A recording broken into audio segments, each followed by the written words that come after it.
ఏమి నా పుణ్యము నీ మాల వేసే మోక్షమొచ్చే ఎంతమందికి ఉంటుందయ్యా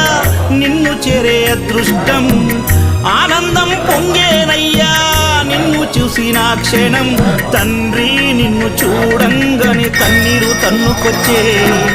ఒక్కసారిగా నన్ను గన్న తల్లిదండ్రులు గుర్తుకొచ్చే